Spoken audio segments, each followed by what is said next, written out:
Is this the best burger in Manila?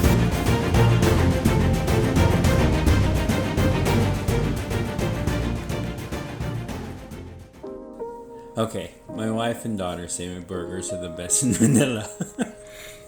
And I know maybe two more people who like them. Guess who they are and comment down below.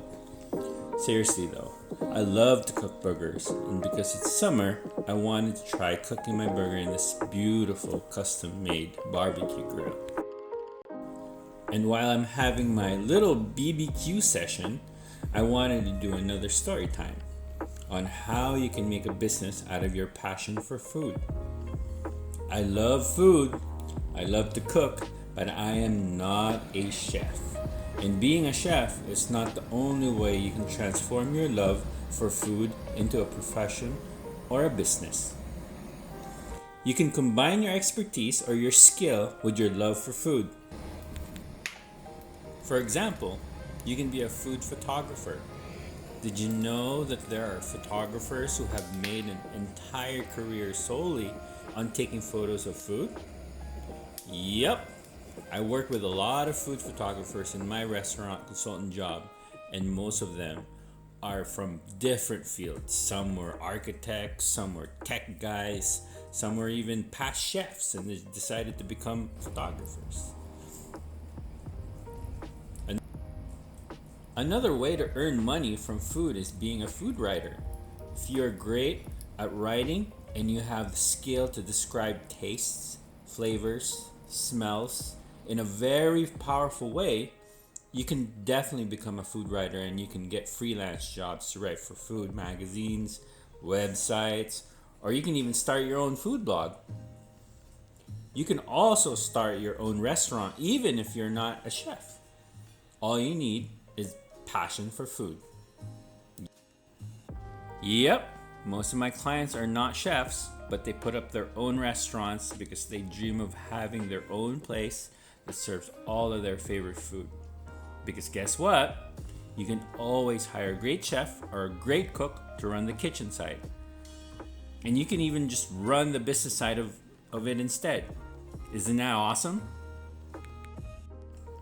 If you want to know a few things about starting a new restaurant business, I made a free PDF guide on 5 things to know before opening a restaurant.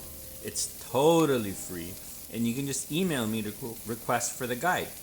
I'll leave the details in the description down below.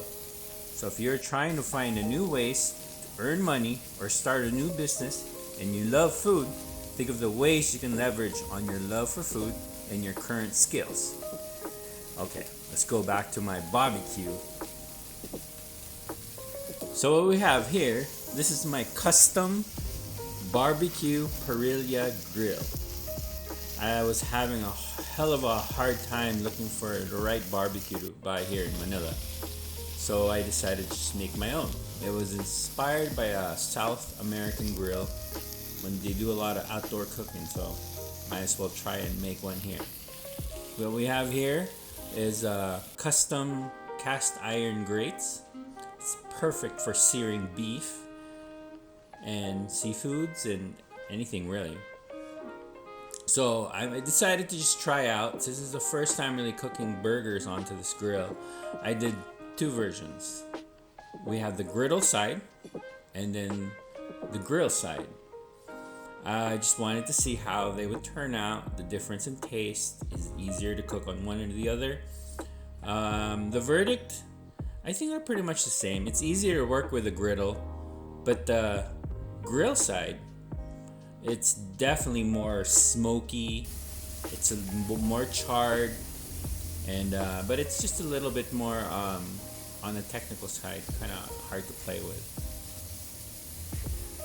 So here, I'm almost done.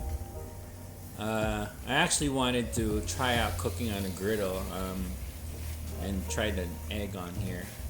It worked out pretty good. It didn't stick, but I realized that there was a lot of burnt residue from the beef and oil and butter, so I didn't use that later on. But future reference, I'm gonna make some brunch goodies in there.